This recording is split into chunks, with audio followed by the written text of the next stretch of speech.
Hello, everyone, and welcome back to the show. This is Reservations, and I'm Rain Whalen. And I'm Mahumushi.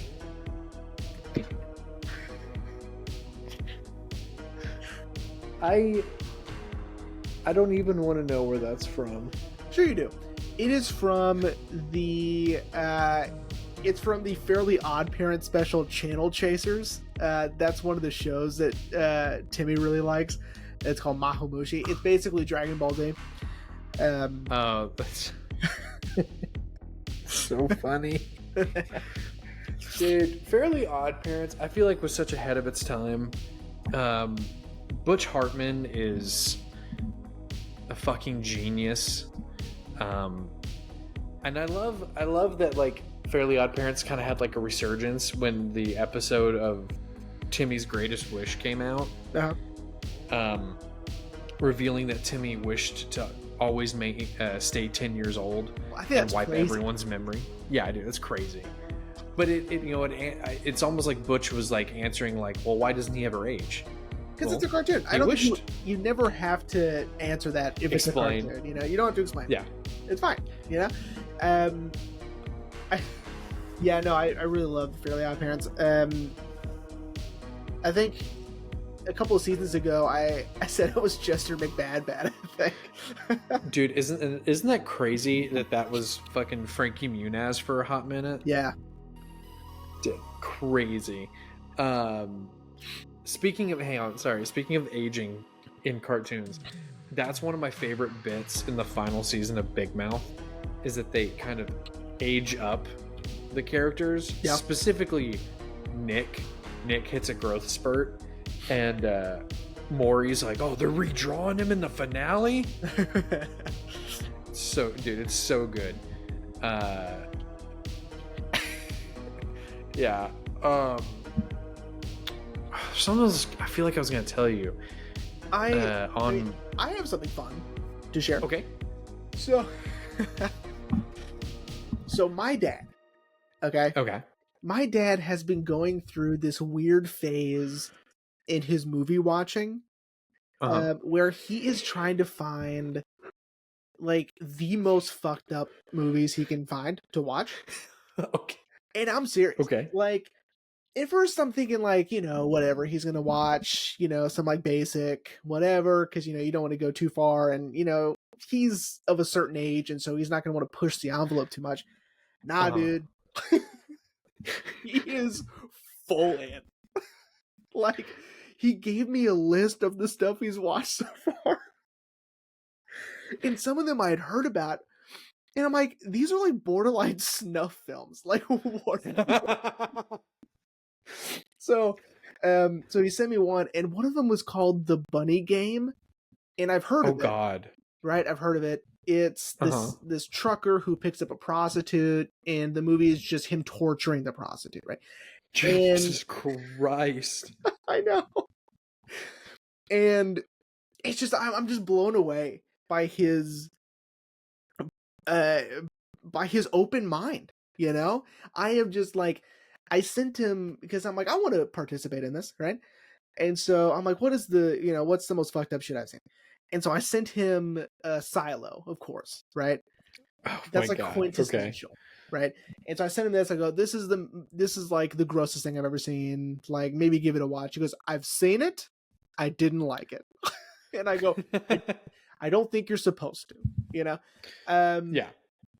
But he's seen some crazy stuff. And he's branching out to like foreign films. Like, he just watched High Tension. He's seen Martyrs. He watched this movie called Morbius. Not Morbius. I was like, dude, I mean, it tracks. I'm sorry, not Morbius. Mobius, I think is what it's called. It's a Asian film. And I'm just I'm just so impressed, and also just like confused. And I'm like, some of these I'm like, and I've been telling him, like, oh, well, there's this one that I've heard of that's basically a snuff film. It's called August Underground. It's supposed to be disgusting and horrible and awful. He goes, oh yeah, that's on the list. I was like, oh my god, dude. That's you're like, good for him. Is he just like, how desensitized can I make Listen, myself? honestly, I get it because it's it's like once you start, it's like, well, how far does it go? You know? Here's what's crazy. So that first movie you mentioned, the Bunny Game, Yeah. I looked it up on IMDb just Oh, it's now, crazy. and the fucking poster says "truly dangerous cinema." Yeah. Like, oh my, I'm like, that My can't dad be has seen it. good. That's fucking crazy. It's wild, man. And he's got a whole list, and I just can't wait to hear about all these. Because it's almost like he at work, it's like a competition that he has with his coworkers, like who's seen who's seen the most messed up shit this weekend, or whatever. Um yeah, I mean it's cool, whatever, like I I fully support. I'm impressed and a little concerned. Well, I was gonna say,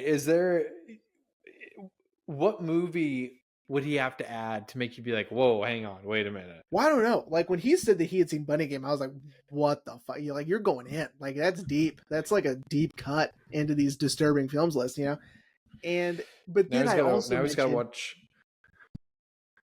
Oh, go Oh, ahead. go ahead. I was just Uh, gonna say now he's gotta watch Brown Bunny. oh, Or he's seen yeah. that. He saw that years ago. No, he's seen that. No, I had mentioned to him, like, there's this filmmaker. I hate that I'm giving him like time. Not that anyone listens to this, but we're not like big or anything, but I hate that I'm giving him a platform because from what I've heard, it's he's not a good person, and his movies are just depravity and disgusting and like the lowest of the low. His name's Lucifer Valentine. That's not his real name, obviously. Um, but he makes these movies. There's a trilogy called the Vomit Dolls trilogy, and I already don't like the sound of that. it's awful, right? And like I forgot the names of some of these, but it's like the I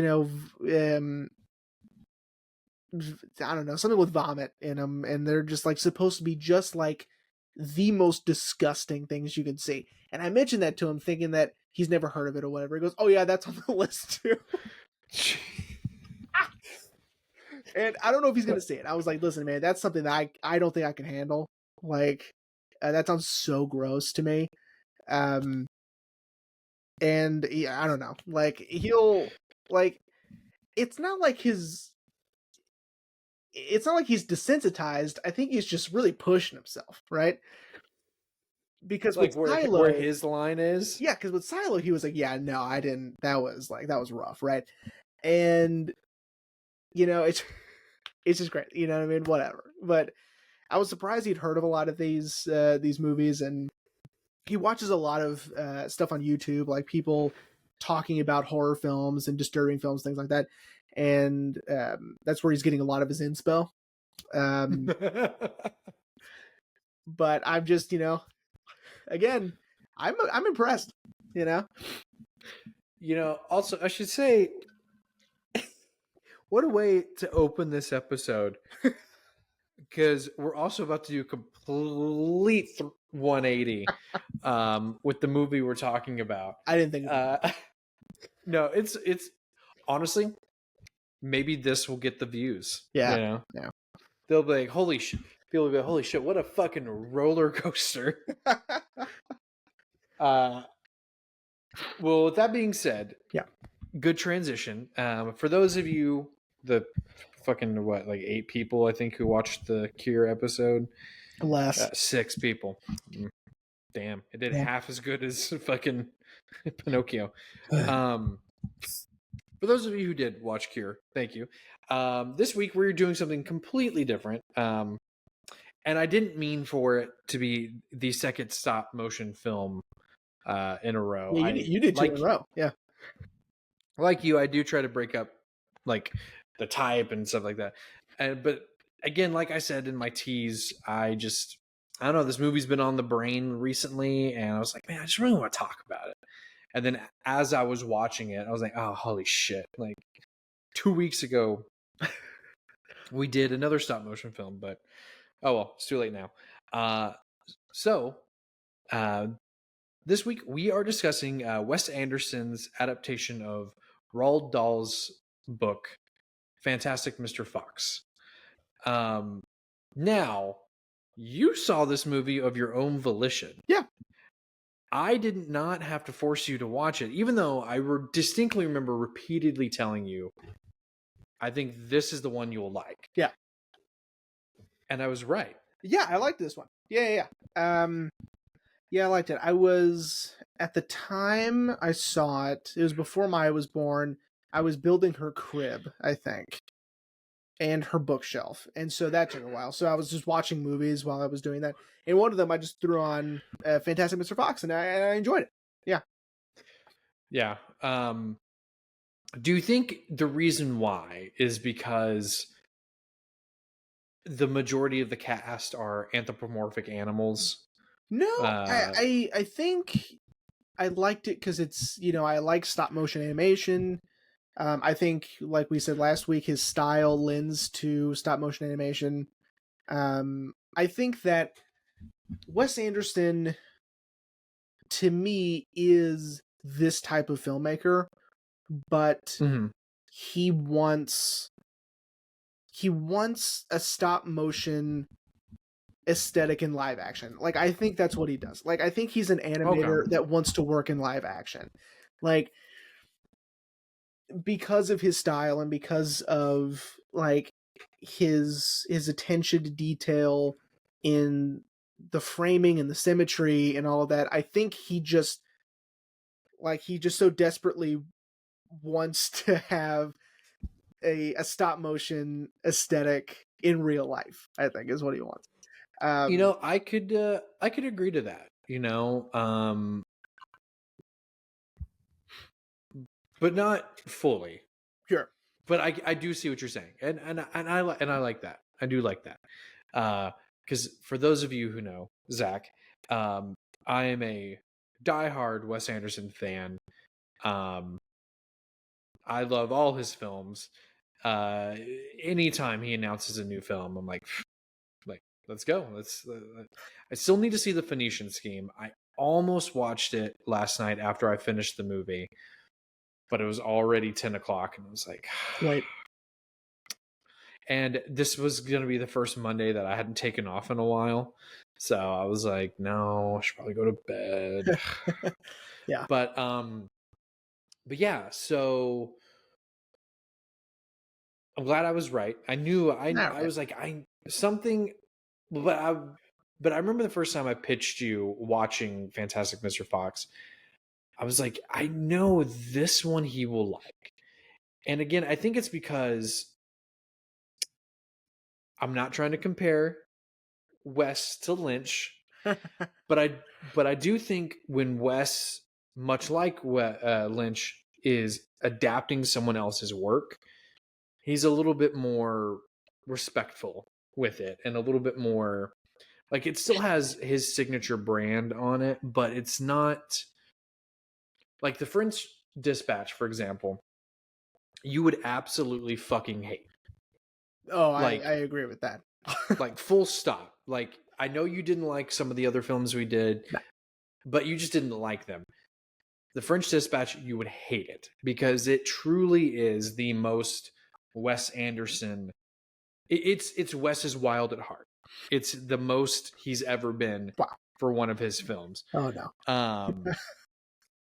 But again, when he's adapting someone else's work, it just feels a little different. It still feels like Wes. There's some stuff in there that's pretty quirky, but of course, like I haven't read the book, so I don't know. Neither have I. Like his son, like Ash wearing the cape, like is that Wes or is that Roald Dahl? I don't know. Because it feels like a Wes Anderson thing for sure. I meant to look up today how much of the source material was adapted versus how much Wes added. Well, I can tell you. I can answer that. Oh, okay. That I know. The book ends with them having the feast in the sewer. Oh. And Wes added the rest. So, okay. Yeah. Okay. Interesting. Yeah, I was gonna say, because when Wes did his short films of The Wonderful World of Henry Sugar, which is also adaptations of Roald Dahl, that felt a little bit more closer to the source material, especially since he was doing them as vignettes and their own kind of standalone short film. Mhm. But anyway, so Fantastic Mr. Fox. Yeah. Fantastic Mr. Fox follows Mr. Fox, Okay. no first name, voiced amazingly by George Clooney. He is sort of this mischievous rapscallion who loves, giving farmers a run for their money, stealing their chickens. When he learns that his wife, Mrs. Fox, also played wonderfully by Meryl Streep, is pregnant, she makes him promise to get a stable job and support the family, which he becomes a column writer, and essentially has a midlife crisis. He decides to uproot, quite literally, his family and move them out of a foxhole into a tree, which is facing the three most feared farmers in this nondescript English village, and decides to rope in the super for his new home, Kylie, this opossum, to help him pull off his quote-unquote master plan to steal from each farmer and sort of have a I guess like one final with hurrah as a fox, but unfortunately his master plan backfires, and the farmers led by Bean, I should mention their names are Bogus, Bunce, and Bean. Bean voiced by the always wonderful Michael Gabin, may he rest in peace, where they essentially chase after Mr. Fox, literally tearing their home out of the ground, blowing it out of the ground to chase him, and eventually kind of corner them in the sewers. Things are starting to look up when they steal everything from the farmers, which is the sewer scene that Jeremy, you just mentioned. But during all this, Mr. Fox's son, Ash, voiced by Jason Schwartzman, has been just trying to prove himself to his dad that he is not, as the movie puts it, different. He is an athlete. Inadvertently gets his cousin Christopherson kidnapped, and so now the last half of the movie becomes a rescue mission, which Mr. Fox saves the day, and the animals have a new life in the sewers, still continuing to get the one-up on Bogus, Buns, and Bean by robbing their international supermarkets. And that's Fantastic Mr. Fox.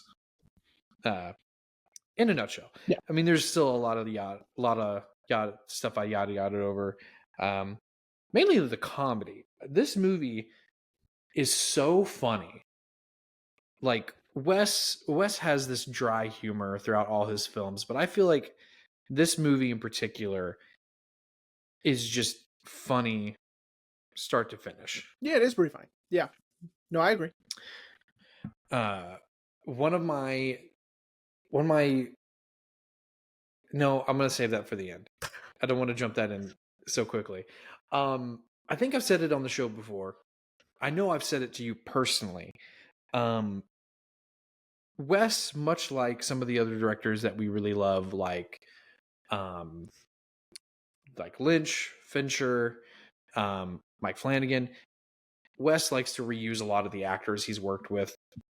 So this movie has, of course, Bill Murray, Willem Dafoe, Jason Schwartzman, Wally Wodarski, Owen Wilson, of course, is in it. But the one person I really wish he would work with again, like I want him so desperately to work with him again. I want him to work with George Clooney again. George, like, I don't know what it is. Something about George executing this really fast-paced dialogue and very witty dialogue. It's just it's like ASMR to me. Like it scratches an itch that I didn't realize I needed, you know? Yeah, no, I get it. You know, he's very much doing his Danny Ocean character Yeah. in this. And yeah, no, I get it. I think he's great in it. I think that, you know, during watching the movie and knowing the little trivia tidbit that they recorded a lot of their dialogue doing a lot of this action. Mm-hmm. So like they'd be outside, he'd be on a motorcycle, he would be, and they would just record their dialogue doing the things the characters are doing. I was trying to, determine if that made a difference. Because I know Gore Verbinski did the same thing with Rango, Mm-hmm. where, they would record the actors doing the actions outside. And if that really made a difference, I don't know. It's hard to say. It probably helped the actors more than it helps like the the audience be more absorbed into the story. I think it more helps the actors give a more authentic performance, which in turn does help the audience become more absorbed because of the performances are so good, right? Yeah. But as an audience, it's sort of like I don't know. I don't know if I could tell a difference. If it made any or not, but I hear what you're saying about George Clooney. I think that he's good at this sort of dialogue. I agree. Again, it's just Danny Ocean. Yeah. He's doing heists too, so it's basically Yeah. it's basically stop motion Ocean's 11. As a fox. Yeah, which is cool. We like heist movies. Yeah. Yeah. No, I get what you're saying. The comedy it works for me because again it's very dry, which I like the dry humor. And the thing that got me the first time I saw it was they would say cuss when they swear, which I liked. I thought that was that was a nice touch. Yeah, because the first time we hear it is when we're introduced to Bill Murray's character, Badger, who's Fox's lawyer, which I find very funny. I don't know why. But yeah, just the whole... Because in context, he's pretty much asking his lawyer for permission to buy the tree for their new home. And he's like, I hear what you're saying and your opinions are valid, but I'm going to do it anyway. And just the cuss you are. the cuss am I? Are you cussing at me? Like, it's so good. And I love that it's not like a one-off. It's like something a part of their dialogue as animals. Yeah. Like when Ash pops up in the sidecar and he's like, where the cuss did you come from? Like, yeah. I love that it's a part of the animals' dialogue, that it's not just like a one-off bit that Wes was like, yeah, this would be pretty funny. Yeah, it's so funny. So, okay, I'll go ahead and mention it. One of my favorite scenes. It's so funny. Don't ask me to explain why I think it's funny. It's when he's talking to the wolf. Mm-hmm. And the wolf is not responding. And, then he gives him a little Judd Nelson, like, fist in the air. And the wolf gives him one back. Like, it's so funny. Again, don't ask me to explain it. I don't know why. And I guess it's because Mr. Fox is trying so hard, I guess, to get the wolf to talk. Like... Well, because it works because the audience is sort of like, oh, maybe not everybody is anthropomorphic, right? Maybe not all animals can talk, or can understand each other or whatever. And so for a split second, you're like, nah, man, that's just a regular wolf. It's just a regular wolf, man. But then when he does the thing, it's so good because it's like, oh, okay. Well, of course, and we also get the setup because the whole movie, anytime someone says a wolf, Fox is like, wolf. What wolf? Why are you talking about a wolf? Like, and then we finally see one. It's, again, I can't explain it. It's one of my favorite scenes. It makes me laugh. But again, the whole movie makes me laugh. And the whole movie is also, something that also is very Roald Dahl is it's also got a lot of darker subtext for a quote unquote kid's story. Like like the fact that the farmers are kind of sadistic murderers, really. Yeah. And then of course, the hierarchy within, the animals. I'm not going to say hierarchy twice, but and I'm glad Wes didn't really shy away from that, because anyone who's seen Matilda knows that Roald Dahl has a lot of darker subtext in his more kid-friendly works. Yeah, that's true. And I'm glad Wes didn't shy away from that. Like, yes, this is PG, which I think this is his only PG movie, because even Isle of Dogs I think is PG-13. But I'm glad Wes wasn't like, oh, let's try to make it a little bit more kid friendly. Like, no, Wes was like, no, like, we'll soften it a little bit, but no, because I think people are still good. That's why people like Roald Dahl, right? Roald Dahl doesn't, like you said, soften, sugarcoat. He doesn't make light of dark situations. Like he feels like kids go through dark situations all the time, and and kids need to be understood at that level, not to be pandered to or to be talked down to. So I think that's why people really like his stories and why Matilda still is relevant, today, right? Yeah. And Willy Wonka, I think that's a Roald Dahl too. Yes, it is, because Wonka, with our boy Timothy Chalamet, was the first time his estate okayed an original adaptation of his work, because he never wrote Willy Wonka a backstory, really.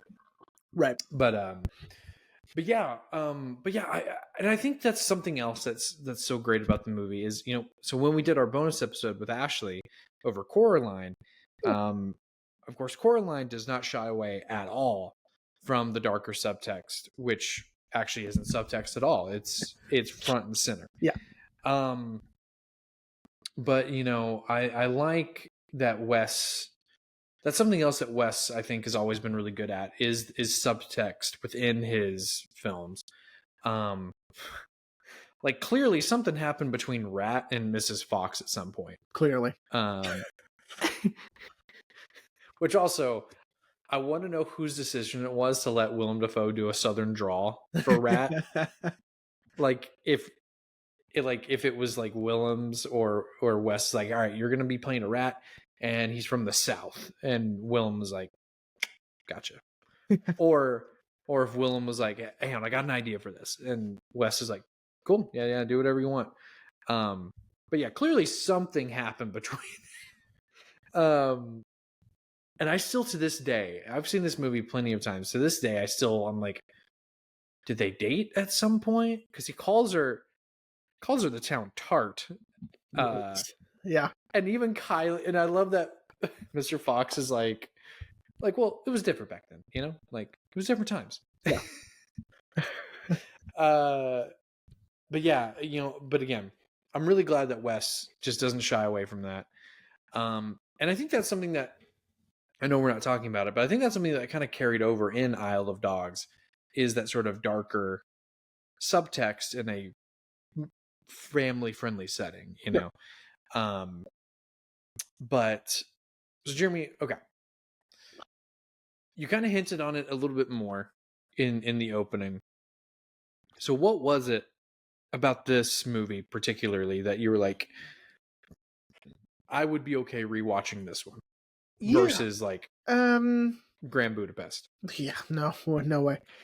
I don't know. I like the story. It's intriguing and it's fun and it's I mean he's a fox who's a sly fox, right? Like he just wants to, he can't help himself but to, to rob and to, loot and all that stuff. So I mean it's like, that's fun. I like the pacing of it. I liked a lot of the decisions in visual ways to tell a story. I liked there's some like montage segments or some like using visual representation to convey ideas that I really liked, like in the planning stages and in the execution stages of these robberies, that I really liked. I like that they keep calling a ski mask a bandit hat. Made me laugh. Here, put on this bandit hat. And I don't know, it's just fun. It's a fun movie, right? Yeah. It doesn't seem as pretentious as the other ones. Dude, just wait till we do Rushmore. No, no. Don't do Rushmore. No way. Can't do it. Yeah, like it doesn't seem like it's like his other ones. I don't know. Like I think maybe because it is stop motion, it is animation, we do have that separation. Because I think if this were played in live action, I wouldn't like it. Even if it was the same, I wouldn't like it.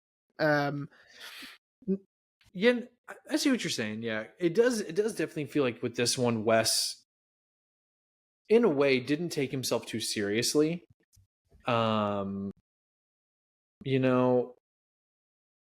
maybe it only feels that way because it's animation, because it's stop motion. Yeah.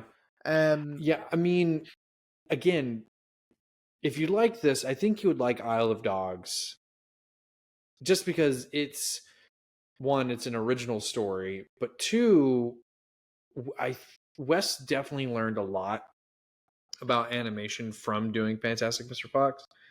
It was almost like this was sort of like the test, and that's something about Wes as a director. I think that's one of the reasons why I gravitate to him so much, is that he tends to learn from his previous film.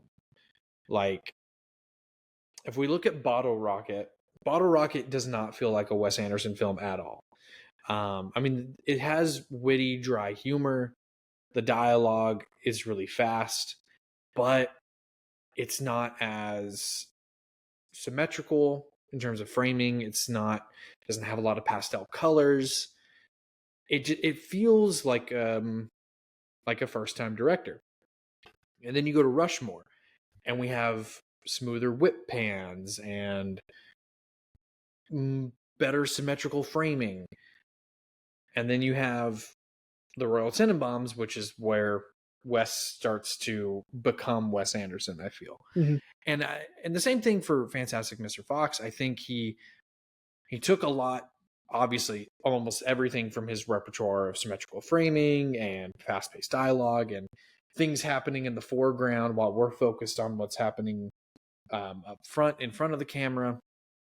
Like when Fox and Badger are talking and they're walking in this really cool one shot, and we can see everything happening behind them. Mm-hmm. That's very Wes Anderson. But then when you get to Isle of Dogs just feels like a completely different movie. The animation is significantly smoother. He's also interworking 2D animation into it. Okay. So again, I think that's why I gravitate towards Wes so much, is that it does seem like he is constantly learning and evolving. Like, again, I can't wait to see the Phoenician Scheme. Like, I want to watch it so badly. I did tell Ashley it does seem like all his films are going to come out on Criterion, so I may just have to suffer and not buy when he has a new movie come out until it's released. Although it took them forever to do French Dispatch and Isle of Dogs, but I'm glad they're doing them together.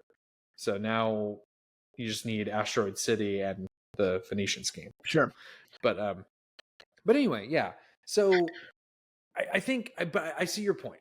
Like I think because it's animated, and like we said, his style just lends so seamlessly to that.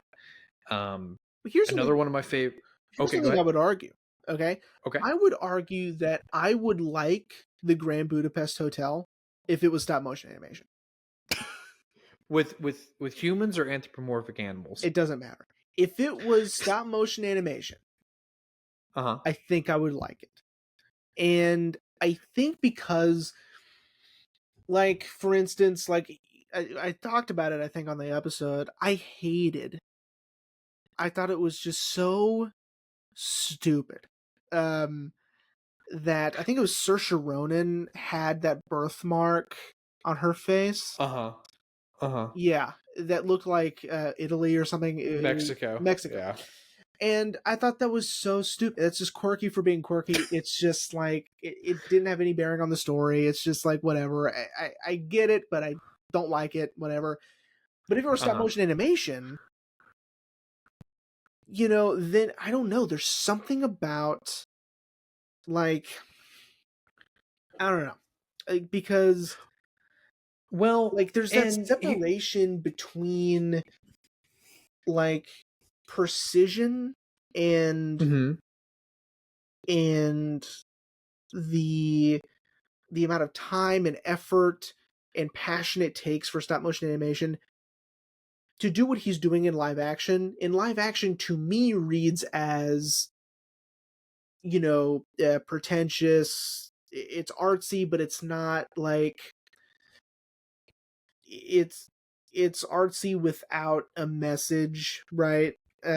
It's, being very meticulous and very thought out, and of course the framing and the the mise en scène and all of that. But and here I am complaining about something being pretentious, and I just said mise en scène. So I'm a hypocrite, but I don't know. But again, like, I don't feel that way about this at all, about Fantastic Mr. Fox.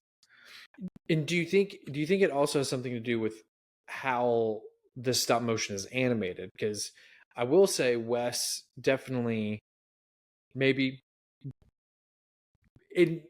subconsciously being a little pretentious, it definitely feels like it's animated differently than some of the other stop motion films, either that we've done on the show or that we've seen. Yeah, I mean, at least that's my. It's a little different. I appreciated that they weren't so type A about the fur.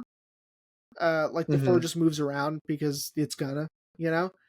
So I appreciated that. Like, that's sort of like a, it's not a mistake, but it's a flaw in the animation, because you're moving this little puppet around and you're not going to have the fur perfect, right, every time you move it. So I appreciated that. And contrary to what Roger Ebert said he couldn't help but to want to pet the fox fur, and I was like, it looks like it doesn't feel good at all. Like, to me, it looked like coarse and like rough, like not, it didn't look soft at all. So I don't agree with Ebert in that sense. He's rolling in his grave now. I know. Sorry, man, but I can't agree with that. It doesn't look good. As someone who likes things to feel good, Yeah. No, thank you. But yeah, I don't know. Like, I think it's the same principle as, this might not make sense in the moment, but it might. There needs to be a separation for certain things, okay? In the world of animation, in the world of adult animation, right? So we have, like your Family Guys, your American Dads.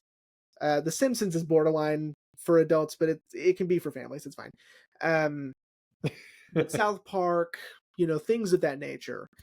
There is a separation there that animation provides that allows for characters to do and say things that an actor cannot.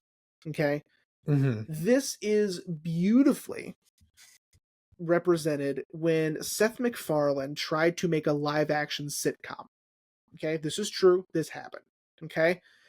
I don't remember what the show is called. It had Seth Green, Brenda Song, something else, someone else. I don't remember. But wait, was this Greg the Bunny? No, it was after that. But it didn't work because he was using the same type of comedy he would use in Family Guy and American Dad, but he was doing it in live action, and it didn't work because these are real people saying these things, right? Mm-hmm, mm-hmm. Even though on paper, what's the difference? Because they're just actors saying lines, right? Like it's not, but it's different, right?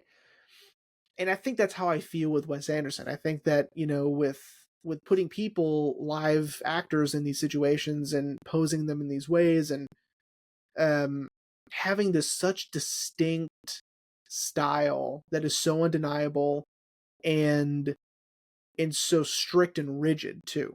I mean, it is his style. Like there's no getting around it. Like, like it is his full vision.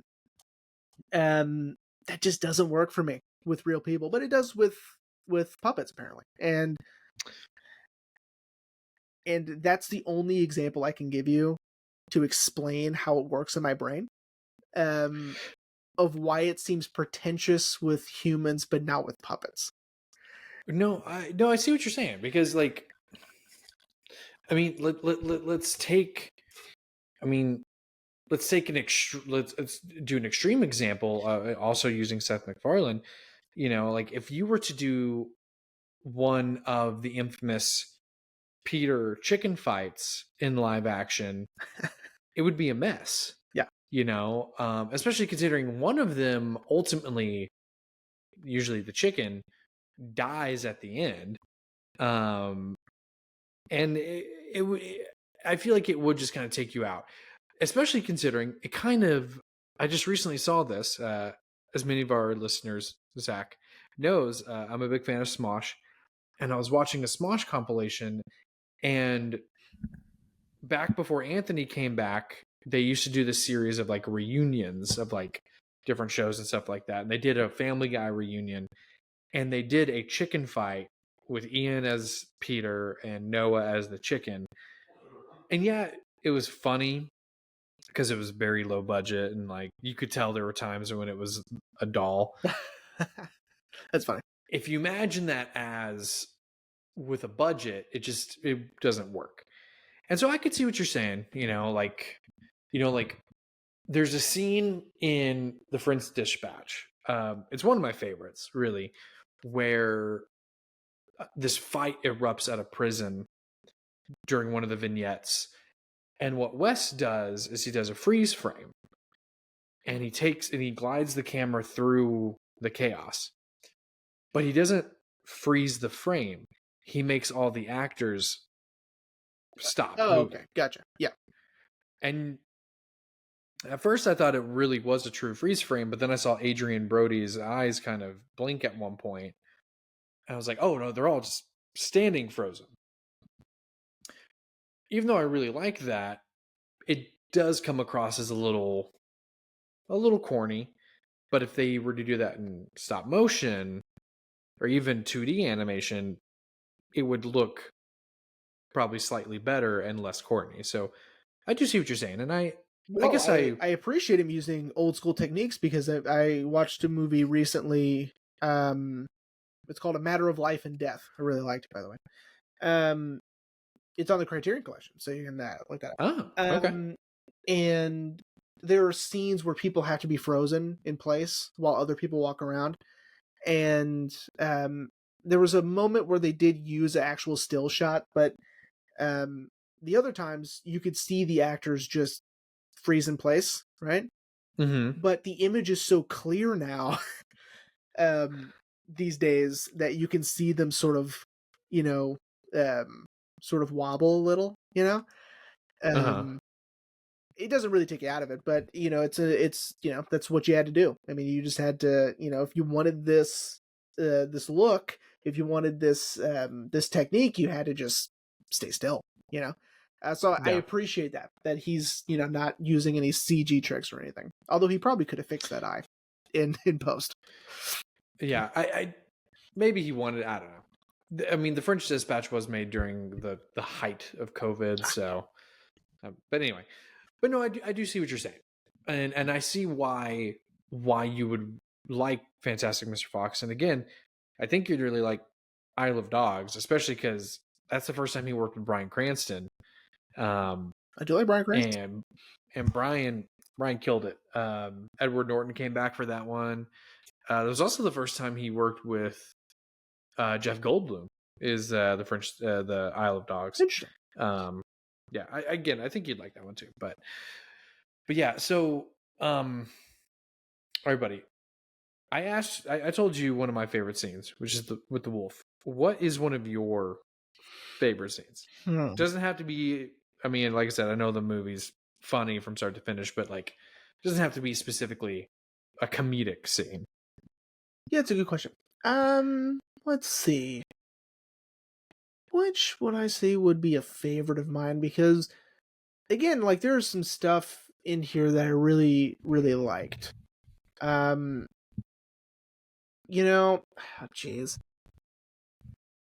Don't know. That. Yeah, I don't know. I I'll tell you what I did like, and what I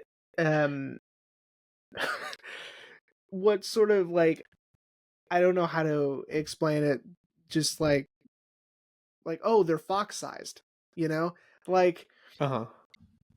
for some reason I wasn't expecting them to be the actual sizes of foxes or the animals that they're portraying, Okay. right? Like when they're going through areas where humans live, they seem so small, and I was like, oh, of course, right? Like that's so stupid. Of course they're that size, that they're animals, but when the movie begins, you're just like, oh, they're human sized, Yeah. like they're these are just, it's a BoJack Horseman situation, Yeah. and no, and so I appreciated that they're small, compared to the farmers. Yeah. Yeah, I would say another one of my favorite bits is the whole like, oh, you're glowing, and she's plastic. Yeah. Yeah. And then at the end of the movie, like, I think we're both glowing. Yeah. They're both plastic. Yeah, man.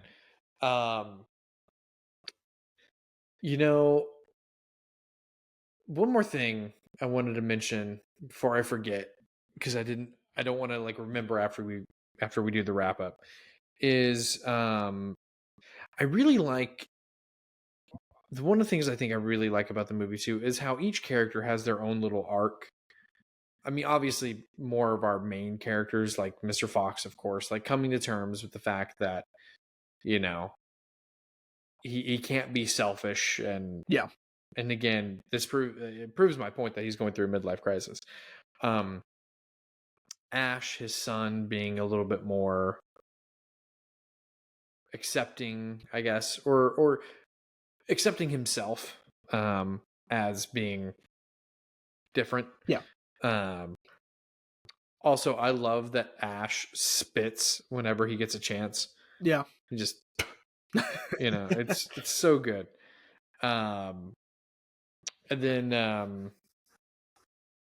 think that's really it, honestly. I think Did I just prove that at the core of this movie, it's a story of fathers and sons?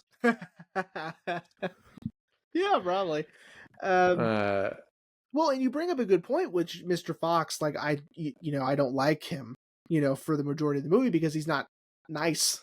Um, yeah, it even in the very beginning where, he and Mrs. Fox are, trying to escape, from the whatever, and she's like, I think we should go this way. And he goes, well, I think we should go this way, so we're going this way, right? I mean, it's like he's selfish, but he's also a little narcissistic, and he just thinks that everything that he says and does is right, and then he's always proven wrong, but he doesn't learn from that, you know. yeah. With the fox trap at the beginning, where he's like, "Don't stand there, hon. It's gonna land over there. Watch." And he pulls it, and he's like, "Yeah, no, it just goes straight down." Yep. Like all he had to do was not pull it, Yeah, yeah. It's almost like, even though he's a fox, he's like a cat, and he's curious, but he was just he was so sure he was right, Yeah. And that's really his downfall. Yeah, and which leads to the whole movie, which is where he thinks that he could get away with robbing these 3 farmers, and there would be no repercussions. Right. Which in a way he was right on the first one when they rob Bogus, but then when they rob Bunce, then the farmer's like, something's going on, and then of course Bean is the domino. But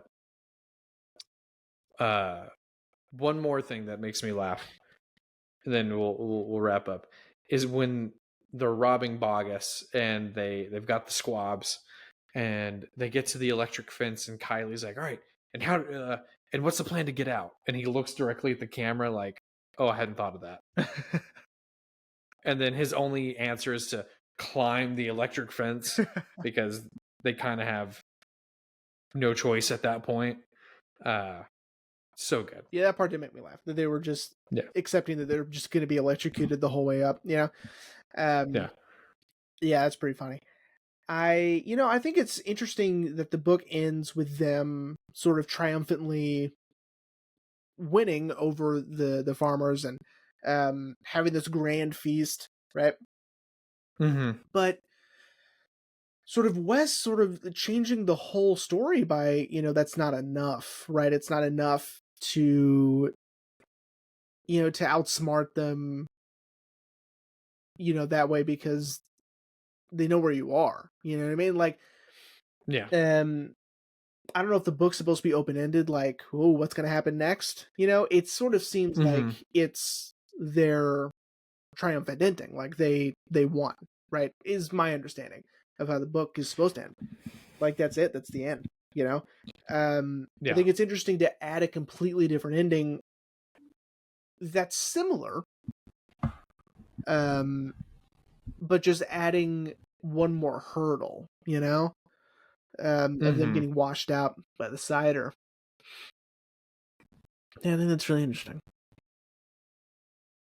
Yeah, I think you're right. I think Wes was probably like, we need one more thing.